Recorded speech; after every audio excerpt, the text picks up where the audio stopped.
So, for a bit of my own amusement, today I decided to go look at the Onision Speaks page. It's been the first time I've looked at this page in quite a long time. I went and checked out some of his oldest videos, and in the process of doing so, I stumbled across this absolute gem. And I don't believe I have ever done a response to it. It's called Teen Sex and Pregnancy.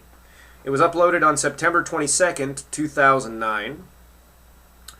And before I play a little clip from it here, I just want to remind you guys that Onision is the guy on YouTube who is married to a 19-year-old. Onision himself is nearly 30 years old. These two have a baby together.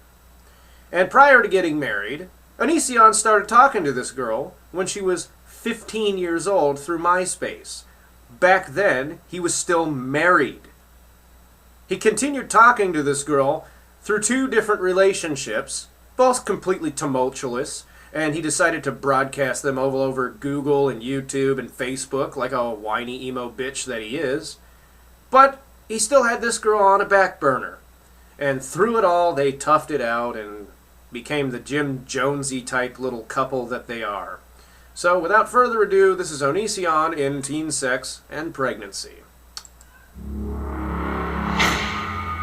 What is your POV, or point of view, about teen pregnancy? For any of the young women watching this video right now, if you have any aspirations in life outside of being a housewife, you probably should not have a baby early on. Even if it sucks for you, and even if the guy complains like a little boy about having to wear a condom, make him do it anyway. If a guy is not willing to wear a condom just to have sex with you, then he simply does not want to have sex with you very badly.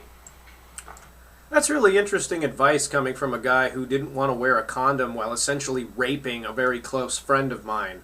That's interesting advice for someone who was willing to try and knock up 3 different women at 3 different times in his life. That's interesting advice coming from someone who forced his 19-year-old girlfriend to become a mother at an age and a time in her life where she was obviously unready to become a mother and didn't give a flying single fuck as to wear protection. And ends up with a son that you never really see him do anything with besides take the occasional selfie with on Instagram. It's also interesting to contrast the edginess of this video with the bullshit that he makes now. So, yeah. And that statement, if you have any aspirations in your life outside of being a housewife, you shouldn't have a baby early on. That kind of gives me an insight as to why you wanted a wife again so badly and what you really think of women. So, you're a shitbag. Not only that, you're a child fucker, a serious child fucker, and you're a narcissistic fucking sociopath, as usual. And a rapist. So go fuck yourself. I'm some guy on the internet, and this guy is a big pile of shit, and nothing, not even the birth of his own son, will ever change him. Eat a bag of dicks.